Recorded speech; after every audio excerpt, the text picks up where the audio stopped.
this is in the summertime. That dude had a black suit on and a white shirt. It had so much starch in it, it could stand by itself just about. Boy, he gets up there and he's telling the news and he jerks that coat off, but he don't touch his towel. And that shirt's kind of wrinkled, you know, and he gets on one of these roads where you've heard where they'll talk, till you think they're going to strangle. Mm-hmm. Well, that's what he was doing. He got on one of them roads, and I could see his face turn red, and these blood veins, they popped out. You could see them popped out. And it scared me. I thought the guy was going to strangle. I remember Brother Leonard Campbell. I was a little child, and my brother and I were he went home with us for lunch. My dad had to go feed, and he wouldn't let him go feed. Brother Campbell would always have some chewing gum in his pocket, and the minute my dad went out of the house, we jumped up on his knees, and he gave us our gum. So that was a good event of a pastor. Yeah. And then I remember Brother Will Bruce was a very Bible teaching and Bible preaching preacher. Mm-hmm. And this is when we had the move from the white church to the brick church.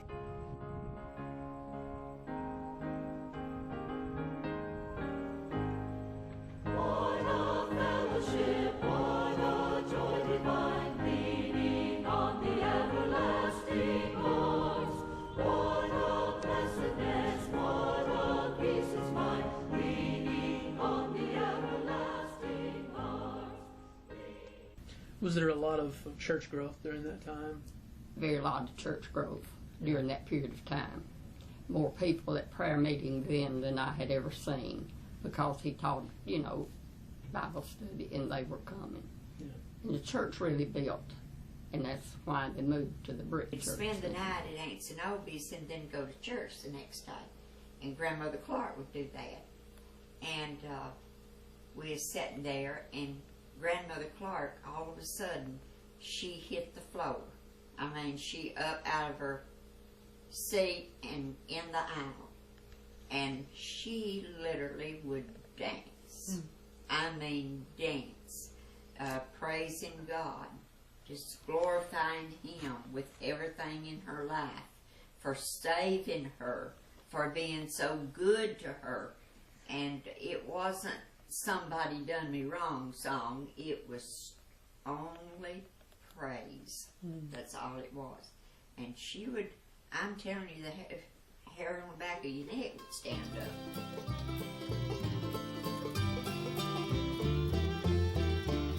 I'm looking away beyond the dark street. Ken Yancey's daddy was the song leader.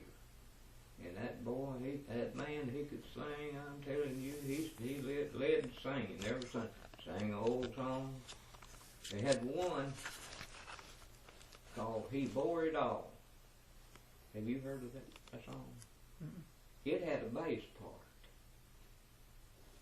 And Ralph and Elbert Yancey was the bass singer. And they could do a job on it. They would sing that, and those two would sing the bass part. The hymns, Southern Gospel, all of the older hymns, some of which we still do today, those kinds of things.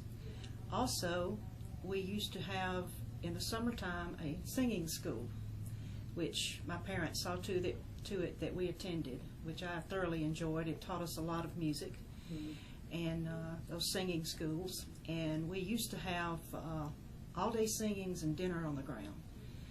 A lot of people will remember those. We used to have the singing all day long, and for lunchtime we would spread the lunch over, if there used to be trees over near the cemetery, and the church would spread the tables over there, and we'd eat lunch over there, and then come back to the church that afternoon and continue the singing. In the Sunday school class, there's several boys, and I won't call their names, several girls. I don't know, we're probably 14, 15 years old somewhere in that area.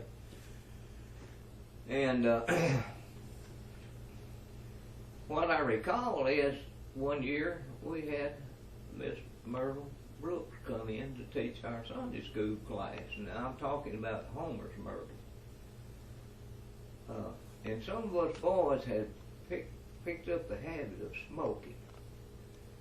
And in the classroom they had one window, and in the summertime it's raised, it wasn't a screen or anything over it, and we decided we wanted to smoke.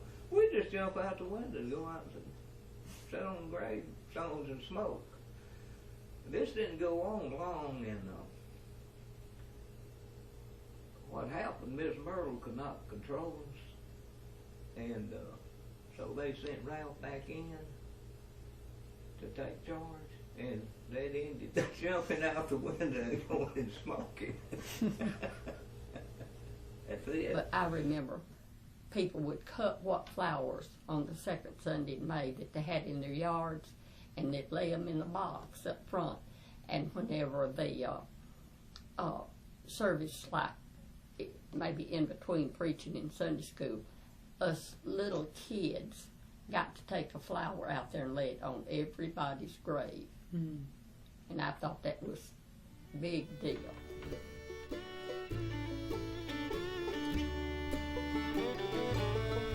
The sun is slowly sinking. The day is almost gone. Still darkness falls. Tell us about your experience with baptism.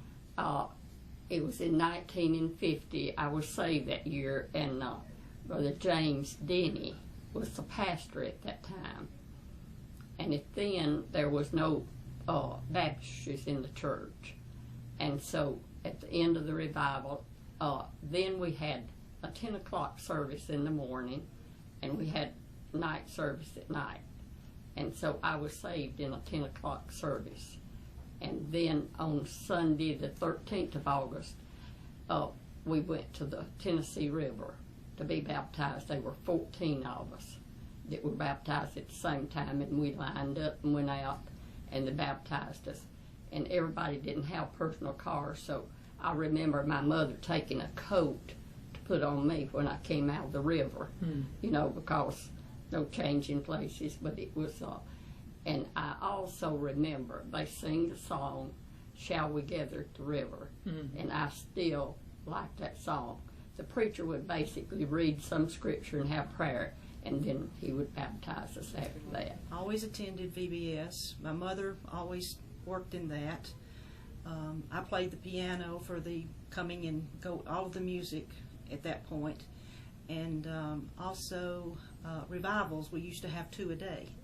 Morning service and afternoon and evening service, and that accommodated some men had to work during the night, so that accommodated those who couldn't attend the night service. They got to attend the morning service.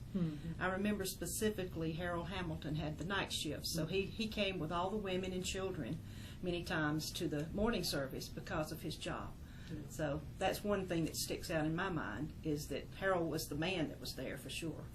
And then we would come back at night and for the second service as well. There was a bell in there, and if something happened in the community, they'd go up and they'd ring that bell. And I remember many a time my dad unhooking the mule from the plow and bringing it to the barn and coming to the church. You either were digging a grave or you needed to go help somebody. So the Lord took care of us back then.